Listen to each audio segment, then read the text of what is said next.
Bonjour tout le monde. Comment allez-vous ce matin? Que Dieu soit béni.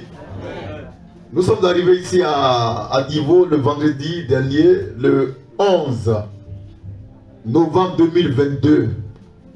On a eu un plein air dont le thème s'était articulé autour de la Bible, ses contradictions. Et puis hier, on a eu un réveil portant sur où se cache Dieu aujourd'hui. Ce matin, nous sommes dimanche 13 novembre 2022. Et le thème qu'on va examiner par les Écritures et par la manne fraîche est le suivant. Des corps d'emprunt au seul corps de Dieu. Je reprends. Des corps d'emprunt au seul corps de Dieu. Dieu a créé Adam, le premier homme. Il s'appelle Adam. Adam, jusqu'à ce que Dieu vienne lui-même sur terre, Dieu a emprunté le corps des hommes pour faire son œuvre, pour se manifester, pour se glorifier.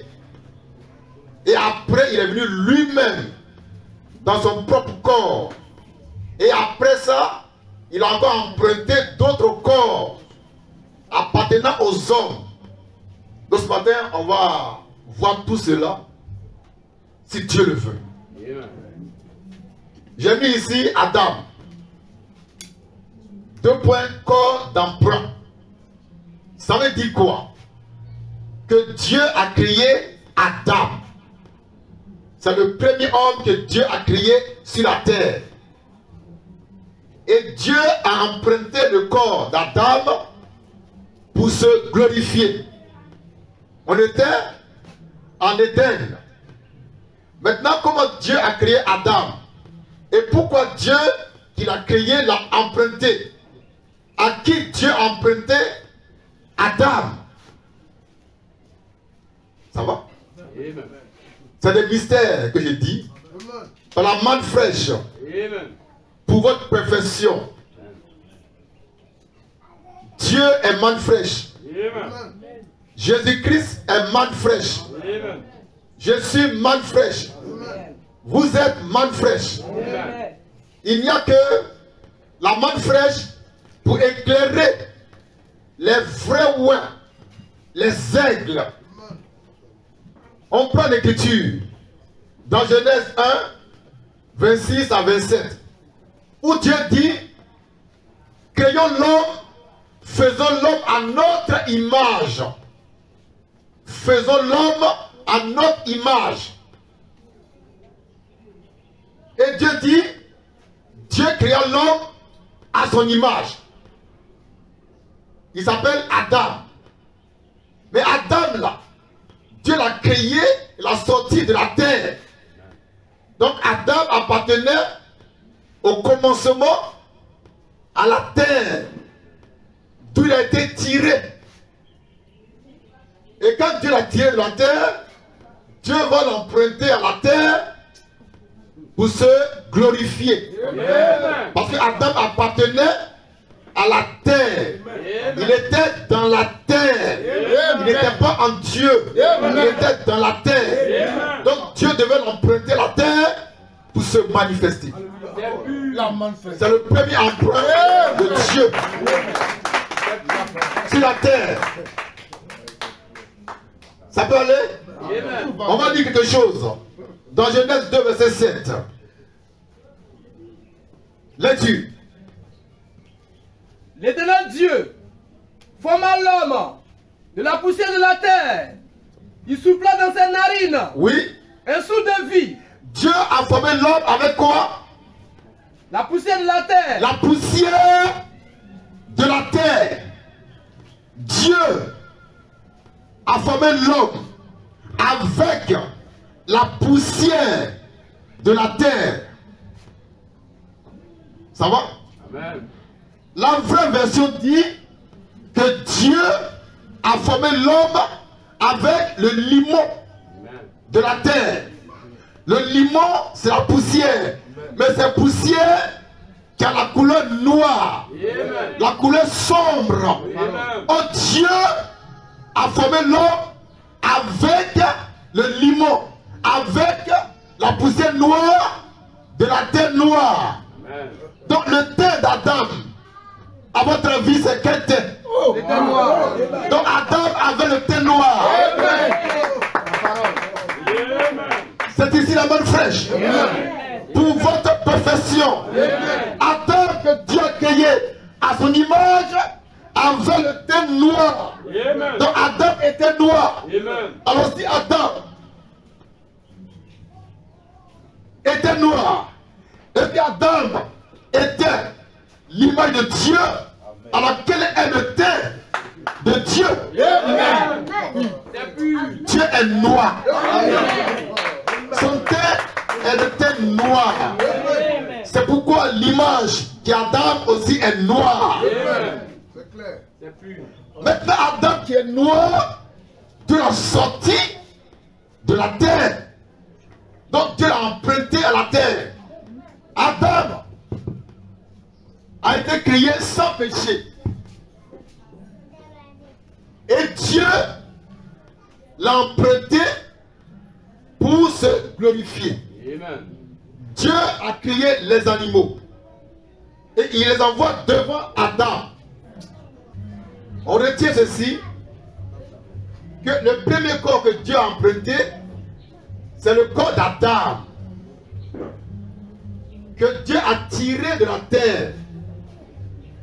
Adam a été créé sans péché. Il a été créé hors du péché. Et c'est après qu'il est tombé dans le péché. D'Adam est sortie une femme. Sa femme, Ève. Et Dieu aussi va emprunter le corps de Ève pour faire sa volonté, pour dominer sur la création. Amen. Dieu emprunte ce corps à qui? Au mari de la femme. Amen. Donc Dieu est un emprunteur depuis le commencement. Amen. Il emprunte les corps pour faire sa volonté. Amen. Et puis après, lui-même il vient. Amen. Dans son propre corps. Mais avant qu'il ne vienne, il y a eu Moïse par exemple. Amen. Qui était un homme. Donc Dieu a emprunté le corps pour se manifester et se révéler à Israël. Amen. On voit ça dans Exode 7 verset 1. Amen. Où Dieu dit à un homme, je te fais Dieu pour Pharaon. Amen. Et Aaron ton frère sera ton prophète. Sur toute la terre, Dieu a dit à un homme, je te fais Dieu. Donc il est possible qu'un homme devienne Dieu. Ça va? Amen. Tous les prophètes de la première alliance ont été empruntés par Dieu pour faire sa volonté. Maintenant, Dieu lui-même, il doit descendre sur terre. Dieu lui-même, il vient sur terre. Il va se former un corps particulier. Amen. Un corps spécial. Qui ne va pas emprunter à quelqu'un. C'est son propre corps. Ce corps-là, c'est le corps de Jésus-Christ de Nazareth. Amen. C'est le corps du Seigneur. C'est le corps du Messie. C'est le corps de Dieu lui-même. Ce n'est pas un corps d'emprunt. Dieu n'a pas emprunté le corps de Jésus à quelqu'un. C'est son propre corps qu'il a créé, qu'il a formé et il est venu habiter là-dedans. Au commencement était la parole. Amen. Dit la parole. Amen. Et la parole était avec Dieu. Amen. Et la parole était Dieu. Amen. Et la parole était Dieu. Amen. Au verset 14. C'est ça? Et la parole a été faite chair. Amen. Je reprends. Au commencement était la parole. Elle était esprit. Elle était Dieu. Et puis elle est devenue chair. Ce corps de chair, c'est le corps que Dieu s'est formé pour se manifester. Ce n'est pas un corps d'emprunt. C'est un corps authentique. Amen. Un corps original. Amen. Un corps sans tache. Un corps sans péché. Mais un corps imparfait. Amen. Alléluia. Qui sait que Jésus-Christ était imparfait? Amen. Jésus était saint, mais il était imparfait. Donc le corps de Jésus, qui était un corps saint, était aussi un corps imparfait. Mais c'était le corps de Dieu lui-même. Il a formé ça pour lui-même. Il habitait dans ce corps-là lui-même et lui seul. Amen. C'est pas comme le corps de Moïse. C'est pas comme le corps de l'apôtre Pierre. C'est pas comme mon corps. Le corps de Jésus est un corps particulier. Un corps exceptionnel. Entre Marie et Jésus, il n'y a pas eu de cordon ombilical. Amen. Je vais te montrer pourquoi ce corps est particulier. Entre la Vierge Marie qui a porté Jésus dans son sein, il n'y a pas eu de cordon ombilical. Amen. Quand une femme est en grossesse, c'est par le cordon ombilical qu'elle nourrit le fœtus qui est dans son ventre. Les sels minéraux, le calcium, ça passe par le cordon ombilical pour nourrir le fœtus. L'oxygène, ça passe par le cordon ombilical. Oh, Jésus est particulier. Son corps, c'est la parole qui a été faite chair. Amen. Donc, entre le corps de Jésus et Marie, il n'y avait pas de cordon ombilical. Amen. C'est pourquoi Marie n'a rien donné à Jésus. Jésus, son corps là, il est spécial. C'est Dieu qui est devenu un homme. Amen. C'est Dieu qui a été fait chair. Et on va lire l'écriture pour voir comment le corps de Jésus a été formé dans le sein de la Vierge Marie. Amen. Sans rapport sexuel. Sans rapport sexuel. Moïse est né par rapport sexuel. Donc Dieu a dû emprunter son corps. Mais Jésus est né sans rapport sexuel. C'est Dieu lui-même venant sur terre, dans un corps humain, qui s'est formé pour sa seule gloire. Nous lisons Luc, chapitre 1, versets 34 et 35. Lecture. Marie dit à l'ange, Marie dit à l'ange, comment cela se fera-t-il? oui, Puisque je ne connais point je ne d'homme. connais point d'homme. L'ange lui répondit, L'ange dit à Marie, le Saint-Esprit le Saint-Esprit viendra sur toi, viendra sur toi, et la puissance du Très-Haut et la puissance du Très-Haut te couvrira te couvrira de son ombre. de son ombre. C'est pourquoi C'est pourquoi le Saint-Enfant le Saint-Enfant qui naîtra de qui toi naîtra de toi sera appelé sera appelé Fils de Dieu. Fils de Dieu. Voilà comment le corps de Jésus a été formé dans le ventre de Marie. C'est par la puissance du Saint-Esprit. Jésus, l'enfant Jésus, a été conçu par le Saint-Esprit et non par rapport sexuel. Donc c'est Dieu lui-même qui s'est conçu, qui s'est formé un corps, qu'il a placé dans le ventre de Marie comme étant la mère porteuse. Car Marie n'est pas la vraie mère de Jésus, mais c'est la mère adoptive de Jésus. Car Jésus n'a pas de mère biologique. Il n'a pas de père biologique. Il est particulier. Il est exceptionnel. C'est Dieu lui-même. Jésus là, c'est Dieu lui-même. Son corps humain, c'était le corps de Dieu lui-même. Le sang de Jésus, c'est le sang de Dieu devenu homme. C'est pourquoi ça peut ôter le péché. C'est pas le sang des boucs. C'est le sang de Dieu quand Dieu est devenu un homme. Ce sang-là peut te guérir. Ça peut te sauver. Pourquoi? C'est le sang de Dieu quand Dieu est devenu un homme. C'est un corps particulier que Dieu n'a pas emprunté à quelqu'un. Le corps de Jésus ne sort pas de la terre. Mais le corps d'Adam, le premier, sort de la terre. Jésus, il vient d'en haut. Il ne vient pas de la terre. Alléluia. Jésus vient d'en haut. Il ne vient pas de la terre. Jésus, il vient d'en haut. Il vient du ciel. Il ne vient pas de la terre. Dieu n'a pas pris la terre pour faire Jésus. Non. Il a pris la parole pour faire Jésus. Et la parole est l'esprit. Elle n'est pas terre. Elle n'est pas charnelle. Je répète, Jésus ne vient pas de la terre. Il vient du ciel. C'est pourquoi il est spécial. Il est particulier. Il n'est pas comme les autres. Il n'est pas comme nous. Il est unique à son genre.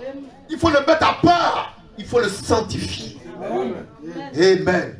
Jésus ne vient pas de la terre. Même si Dieu lui donne un corps qui ressemble au corps de la terre, il ne vient pas de la terre.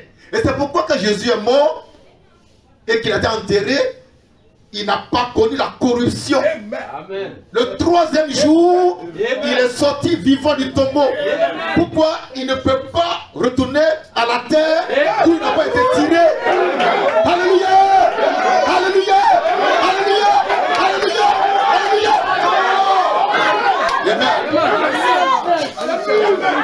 Amen.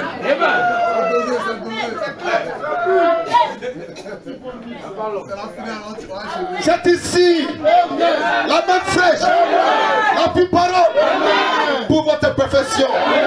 Et Dieu appelle les aigles au rassemblement autour du mystère du cadavre. Je suis le cadavre. Amen. Je suis ici à Divo, appelant les aigles qui sont à Divo au rassemblement autour de l'incarnation, du mystère, du cadavre de Matthieu 24, 28. Jésus est particulier. Notre Seigneur Jésus est particulier. Il n'est pas comme quelqu'un. C'est Dieu lui-même. Au commencement était la parole. Et la parole était avec Dieu. Amen. Et la parole qui est avec Dieu est devenue Jésus-Christ homme. Amen. Et nous avons vu sa gloire. Contempler sa gloire. La gloire du Fils unique. Du Père sorti de Dieu. Venu du Père. Jésus met-le à part. Sanctifie Jésus. Sanctifie Jésus. Sanctifie Jésus. Et tu seras sanctifié. Amen. Papa et maman, Jésus, son corps là, il est particulier. Mais regardez, Jésus a été crucifié. On le met dans le tombeau. Troisième jour, il sort du tombeau. Et il garde encore les marques des clous. Mais il va montrer qu'il est spécial. Pourquoi et comment? Pendant que les disciples avaient peur, s'étaient enfermés, Jésus vient, il passe à travers les murs. Et il entre parmi eux. Amen. Les portes étant fermées. Mais quel est ce corps? Frère, amen. Quel est ce corps qui peut passer à travers les murs? Un corps physique. Ce n'est pas un corps fantasmatique, fantôme. C'était un corps physique, un corps de chair et de sang. Amen. Le sang était dans son corps. Amen. Alors il passe à travers les murs. Mais qui peut faire ça? C'est Dieu lui-même. Et quand il est parti là-bas, qu'il les a vus, ils ont été réjouis. Mais quelqu'un n'était pas présent ce jour. Et le disciple, Thomas. Thomas ou Thomas? On l'appelait Thomas. Et après Jésus disparaît. Et les condisciples, il faut le point à Thomas. Tu n'étais pas là, on a vu le Seigneur. Il dit non, c'est pas vrai. J'étais là quand on a tué. Amen. J'étais là quand on a enterré. Tant que je ne mets pas mon doigt dans son côté, moi Thomas, je ne peux pas croire à ça. Pourtant, Jésus dit, déjà, vous êtes purs. Amen. Thomas était pur. Amen. Mais il ne croyait pas en Jésus. Oh, la parole. La pure parole. Amen. La pure parole. Amen. Et plus tard, Thomas était là. Les portes étaient encore fermées. Jésus vient. Il entre sans passer par la porte. Il entre en traversant les murs. Les disciples se réjouissaient. Thomas était là, toujours incrédule. Il le regardait en bizarre. Il dit, je ne suis pas un fantôme. Amen. Thomas, approche. Amen. Mets ton doigt dans mon côté. Amen. Et tu sauras que je suis le même Jésus. Amen. Thomas, il tombe par terre. Et il proclame cette parole. Mon Seigneur et mon Dieu. Amen. Mon Seigneur et mon Dieu. Amen. Et c'est sorti de la bouche des Israélites. Amen. Donc Jésus était Dieu pour Thomas. Amen. Le corps de Jésus est particulier. Quand Jésus montait au ciel, il y a eu une nuée qui l'a couvert. Il montait au ciel avec les clous, avec les 5 plaies. La nuée vient le couvrir, le cacher aux yeux des hommes. Mais derrière le voile, derrière cette nuée, il s'est passé quoi? Jésus crucifié, Jésus crucifié, ressuscité, va ôter son corps. Alléluia. Crucifié et ressuscité pour entrer dans son vrai corps, pur, 1000 fois pur, infiniment pur, glorieux, et il prend le corps crucifié, il le met là comme un mémorial. Comme un mémorial. Et il est assis sur le trône, dans un autre corps, une autre dimension, une dimension que notre esprit ne peut pas capter. Jésus. Oh. Et quand le temps viendra, il va revenir sur terre. Et là, nous sommes déjà dans l'Apocalypse 19. Amen. Il revient sur terre. On va chercher le passage pour lire. Jésus va revenir sur terre en prenant une autre forme. Mais c'est le même Jésus. C'est le même Seigneur. C'est le même Christ. Mais qui change de forme. Amen. On a trouvé? Verset 11. Lecture. Apocalypse 19, 11. Puis je vis le ciel ouvert. Je vis le ciel ouvert. Et voici. Parut. Un cheval blanc. Un cheval blanc. Celui qui le montait. Celui qui le montait. S'appelle. Fidèle. Et véritable. Et il juge. Et combat avec justice. Oui, monsieur. Ses yeux. Étaient comme une flamme de feu. Oui. Sur sa tête. Oui. Étaient plusieurs diadèmes. Oui. Il avait un nom écrit. Oui. Que personne ne connaît. Oui. Si ce n'est lui-même. Il avait un nom écrit que personne ne connaît si ce n'est lui-même. Donc cet homme assis sur un cheval blanc, qui s'appelle Fidèle et Véritable, avait un autre nom écrit que personne ne connaît si ce n'est lui-même. Lecture. Et il était revêtu. D'un vêtement. Teint de sang. Amen. Jésus était revêtu d'un vêtement teint de sang. C'est pas ça. C'était dans son corps. Amen. Crucifié et ressuscité. Le sang était sur lui. Car il venait pour les derniers élus. Mais plus haut, on voit les yeux de Jésus qui étaient du feu. Là, il vient pour les diables. Il vient pour les incrédules. Mais le sang qui est là, ça c'est pour les vierges folles. C'est pour leur sanctification. Pour qu'ils puissent atteindre le niveau des vierges sages. Donc Jésus reviendra avec un vêtement teint de sang, avec son corps crucifié et ressuscité, avec les marques, les 5 clous, les 5 stigmates, avec du sang. Son corps n'est pas n'importe quel corps. C'est pourquoi si le Christ habite en toi, ton corps ne doit pas être n'importe quel corps. Parce qu'il emprunte ton corps pour se manifester, pour se révéler aux hommes, tout en se cachant à leurs yeux. Ton corps est le temple de Christ. Donc il t'a emprunté pour faire son travail. Il t'a emprunté pour faire son œuvre. Son œuvre dont tu dois respecter le corps dans lequel Christ vit. Amen. Car tu es devenu pour le Seigneur un instrument pour sa révélation. Amen. Amen. Ça c'est Jésus. Mais il y a dans la Bible un autre personnage mystérieux et mystique. Il s'appelle Melchisédek. Il s'appelle Melchisédek. Nous sommes dans Hébreux 7, verset 1 au verset 3. Qu'on va lire.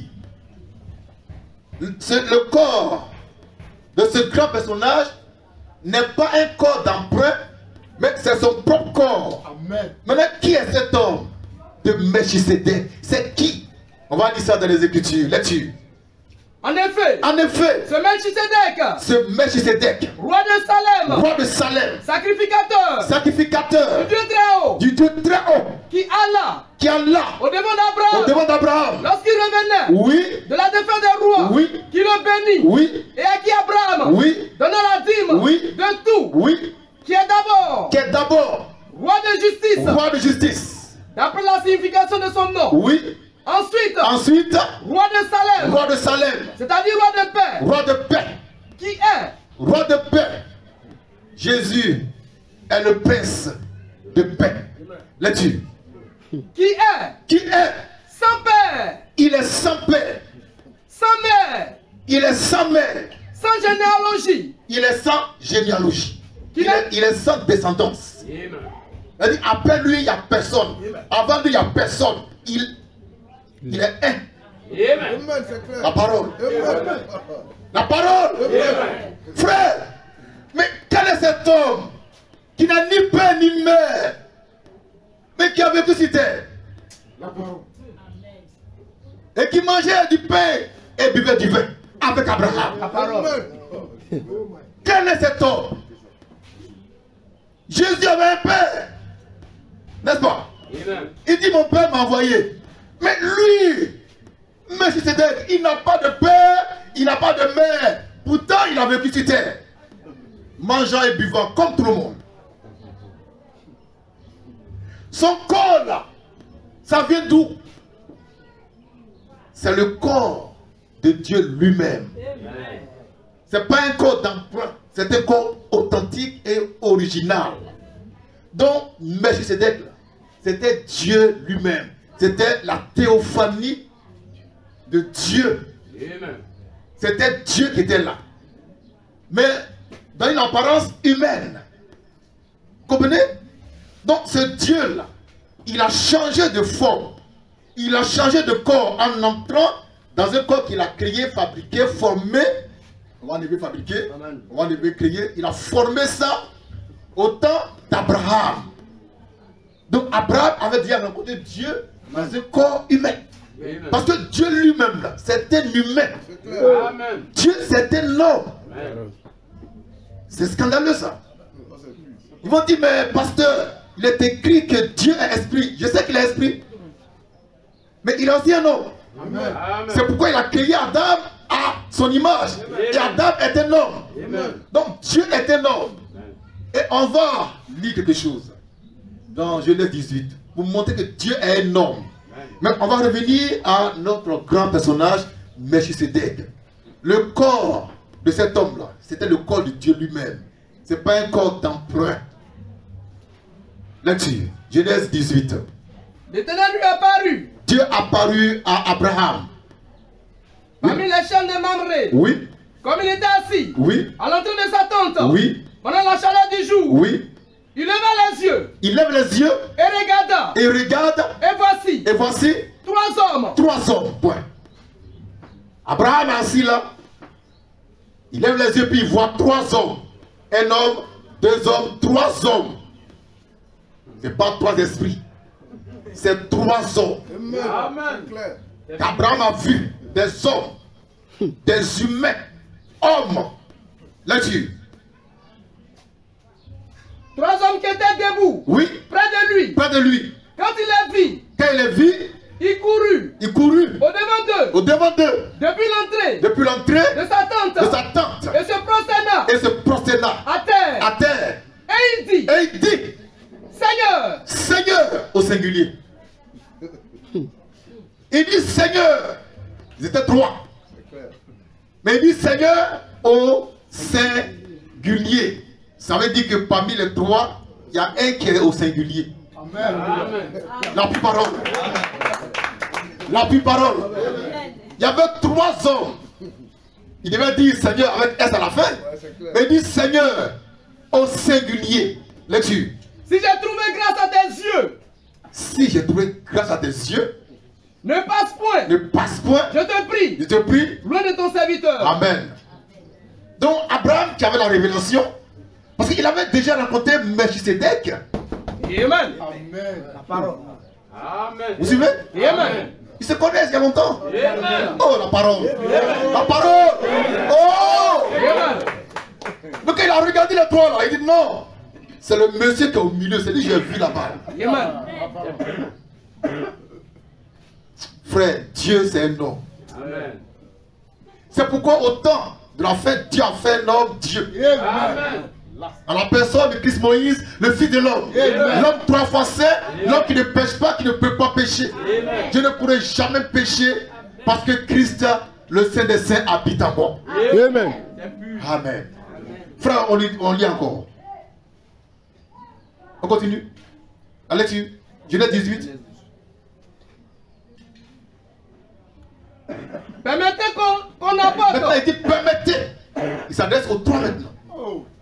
Permettez qu'on apporte Un peu d'eau. un peu d'eau. Vous vous lavez les pieds. Oui. Et vous reposez. Amen. Et Abraham, il reçoit Dieu chez lui à la maison. Dieu était dans un corps d'homme. Et il est rentré chez Abraham en tant qu'homme. Abraham a dit à Sarah, fais manger à Dieu. Elle dit, mais ils sont 3, c'est qui? Il dit, c'est celui qui est au milieu là. C'est lui que j'ai rencontré au temps de Lot. Amen. Amen. Vous suivez? Amen. Donc, elle fait à manger. Elle fait du veau gras. Elle fait du lait caillé, du déguet. C'est le déguet, le lait caillé. Très bien. Et Dieu est assis là. Dieu est devant la chaise. Dieu s'assoit. C'est un homme. Il a une paire de fesses. Il a 2 pieds. Il est assis. Ici, il y a Abraham. Ici, il y a un ange. Ici, il y a un ange. Il est assis. Dieu est assis. On lui envoie un plat que les hommes mangent. Du veau gras. Avec du lait caillé. C'est ce qu'Abraham mange avec sa femme là. On envoie à Dieu. Dieu a mangé ça. Il n'est pas allé au WC. Amen. Alléluia. Dieu a mangé du veau gras. Il a bu du lait caillé chez Abraham. Dieu c'est un homme. Mais d'une haute dimension. Et quand il a fini de manger, et qu'il était rassasié, quand il venait, il avait un peu faim. Donc il voulait passer rapidement pour partir. Parce que quand il a faim, il est pressé. Oh la parole. Donc à toi de l'arrêter pour dire non Seigneur, viens chez moi. Je vais te laver les pieds, te donner à manger pour que tu puisses prophétiser pour moi. Et quand Dieu a mangé chez Abraham, qu'il a bu du lait caillé, qu'il était rassasié, il se lève, il dit Abraham, l'année prochaine, là, ta femme là, va tomber enceinte. Donc il a fallu que Dieu mange chez Abraham d'abord, avant de prophétiser. Quand Dieu a fait, il ne prophétise pas. Quand il a soif, il ne parle pas. Mais quand il a mangé, qu'il est bien rassasié, il prophétise. Que son nom soit béni. Dieu, c'est énorme. Comme toi, comme moi. Mais dans une autre dimension qu'on ne peut pas cerner. Et ce Dieu-là, quand il veut venir sur terre, là, ce corps qu'on n'a pas, qu'on ne peut pas voir, c'est devenu chair dans le ventre de Marie. Mais quand ce corps est devenu chair, au ciel, le même corps qui était sans chair était là-bas. Vous voyez la dimension de Dieu? C'est-à-dire il est à la fois au ciel et sur la terre. Amen. Donc étant dans un corps de chair, le corps de Marie, comme un bébé, le même Dieu était au ciel, le Tout-Puissant. Il est omniprésent. Il est omniscient. Il est omnipotent. Donc le ventre de Marie, là, c'était une cachette de Dieu pour ce temps-là. Et Marie a mis au monde, non pas Dieu, mais Dieu fait chair. Amen. Dieu fait chair. Et notre Melchizedek, c'était Dieu dans un corps théophanique. Dieu dans un corps humain, mais un corps qui ne peut pas saigner. Mais c'était un corps humain. C'est le corps de Dieu. Et puis dans Genèse, Dieu il vient sur terre avec son corps. Un corps dans lequel il a mangé du veau, il a bu du lait.